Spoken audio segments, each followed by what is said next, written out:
ശരിയായ രീതിയിൽ നമ്മളെ തന്നെ ഒന്ന് വിലയിരുത്തി നോക്കിയാൽ നാം എന്തിനാണ് ഓരോരോ കർമ്മങ്ങളിൽ ഏർപ്പെടുന്നത് എന്ന് നമുക്ക് മനസ്സിലാക്കാം. ഈ ജീവിതം മുന്നോട്ട് കൊണ്ടുപോകുമ്പോൾ മനസ്സിൽ ഓരോ സമയത്തും ഓരോ ആഗ്രഹങ്ങൾ ഉടലെടുത്തുകൊണ്ടിരിക്കും. ആ ആഗ്രഹം നടത്താൻ വേണ്ടി നമ്മൾ എന്തെങ്കിലും ഒരു കർമ്മം ചെയ്യും.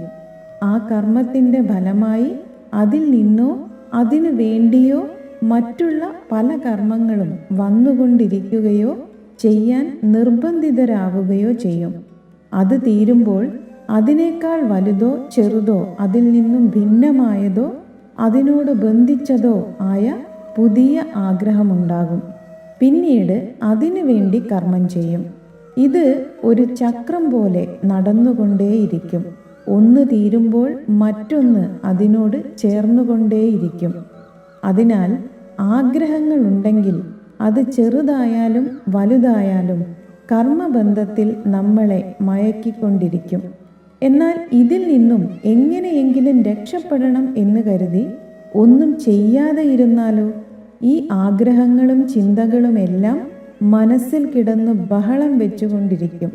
മനസ്സ് ആ ബഹളത്തിന് പിന്നാലെ പോയിക്കൊണ്ടിരിക്കും. ശാരീരികമായി ചെയ്യുന്നതും മാനസികമായി ചെയ്യുന്നതും കർമ്മം തന്നെ ആയതുകൊണ്ടും മനസ്സിന് സ്പീഡ് കൂടുതലായതുകൊണ്ടും മനസ്സ് കൂടുതൽ കർമ്മത്തിൽ മുഴുകും. ഈ രണ്ടു വിധത്തിലും കർമ്മം നമ്മളിലേക്ക് എത്തുമെന്ന് ഉറപ്പുള്ളതുകൊണ്ട് തന്നെ കർമ്മത്തിൽ നിന്നും എളുപ്പത്തിൽ രക്ഷപ്പെടാൻ സാധ്യമല്ല. അതിനാലാണ് അതിൽ നിന്നും രക്ഷപ്പെടാൻ വേണ്ടി ഒരു മാർഗം ഭഗവാൻ ശ്രീകൃഷ്ണൻ പറയുന്നത്.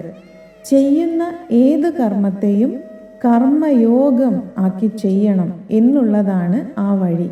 ചിട്ടയോടെ നിഷ്ഠയോടെ ഒന്നിനോടും ആവശ്യത്തിൽ കൂടുതൽ ബന്ധിക്കപ്പെടാതെ ഫലത്തിനോട് ആവശ്യത്തിൽ കൂടുതൽ ഒട്ടലില്ലാതെ കർമ്മം ചെയ്തിട്ട് ഫലം എന്ത് തന്നെയായാലും അതിന് സ്വീകരിക്കാനും അംഗീകരിക്കാനും തയ്യാറാവുകയും ഒന്നിലും ആവശ്യത്തിൽ കൂടുതൽ സന്തോഷിക്കുകയോ ദുഃഖിക്കുകയോ ചെയ്യാതിരിക്കുകയും ചെയ്യുന്നതാണ് ആ മാർഗം.